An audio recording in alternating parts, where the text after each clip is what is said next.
General William Carlin's Federals push back the Southern cavalry force, screening Hoke's deployment. Reaching the coal house, the Federals receive heavy fire and are forced to scramble for cover.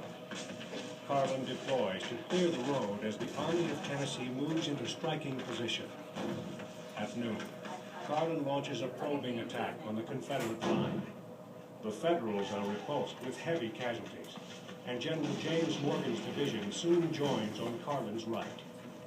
Bragg pleads for reinforcements following Carlin's assault, prompting Confederate Commander Joseph Johnston to send McLaws' division to Bragg's assistance. On the Coal Farm, General William Hardee extends the Confederate striking force to the right to outflank the thin Union battle line. Carlin's troops are poorly deployed, and disaster looms for the unsuspecting Federals. At 2:45 p.m., Hardee launches a full-scale attack, bearing down on the outnumbered Federals like an avalanche. The attack drives Carlin's division back in defeat to the Morris Farm. The right half of Carlin's line also caves in south of the Goldsboro Road, and the surging Confederates capture 3 artillery pieces. On the Morris Farm, 2 20th Corps regiments try in vain to rally their stampeding comrades. Carlin's division is finished for the day as an effective fighting force. The Federals struggle to keep a front toward the enemy along Morgan's line as Carlin's fugitives are driven into their ranks. The beleaguered Federals form a sharp-angled salient to the north in an effort to fend off their attackers. As the victorious rebels descend upon the road, General Benjamin Fearing's brigade is rushed to the left to stem the tide. Fearing's men collide with D.H. Hill's corps, but are quickly overwhelmed. Fearing's line crumbles and falls back in disorder. By 3:45, McLaws' troops are en route to the Coal Farm to assist Hardee. Their absence from Hardee's striking force proves a costly tactical blunder. Around 4 p.m., Hoke's division slams into Morgan's Federals below the road. Hoke's and Hill's commands quickly overwhelm Morgan's left, and the northern salient crumbles.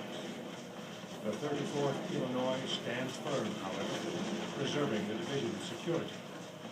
On the right, 2 aggressive regiments launch a counterattack on Hoke.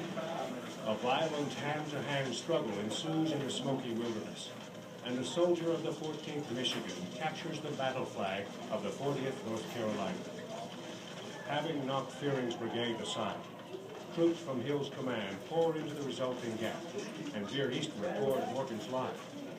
Morgan is completely surrounded, but at this critical juncture, Hill's advance begins to lose momentum. Fortunately for the Federals, 14th Corps Commander General Jeff Davis had called for reinforcements.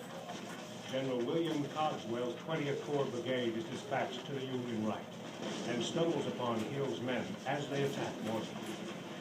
To meet Hill's threat, Morgan's troops, having repulsed Hoke, are forced to jump to the opposite side of their breastworks. The 60th Illinois and 14th Michigan mount a bold countercharge as Cogswell moves up from the west. With these decisive maneuvers, all hope of Confederate success below the road evaporates. Morgan's line holds, despite attacks from 3 sides. On Morgan's left, Cogswell becomes sharply engaged with elements of the Army of Tennessee and McLaws' division. This extended action lasts until well after dark in the burning pine woods south of the Goldsboro Road. By 4:30, the desperate fight for the Morris Farm is underway as the Federals struggle to hold their line. General William Tolliver's division surges ahead for a series of costly attacks on the 20th Corps. As Tolliver attacks, the 143rd New York emerges to join on General James Robinson's left. A timely maneuver as one charge comes within 30 yards of Robinson's position. The line wavers and begins to break. The Confederates reach their high water mark as they threaten to punch a hole in the thinly protected line. At this crisis, Lieutenant Colonel Hezekiah Watkins bullies the Federals back into line.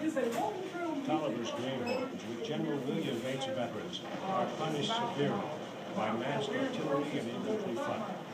The last attack occurs at sundown, and the Federal line on the Morris Farm holds. Though McLaws is able to send 3 brigades to the front by nightfall, it is too late. Between 9 p.m. and midnight, Johnston pulls his battle-weary troops back to their original positions.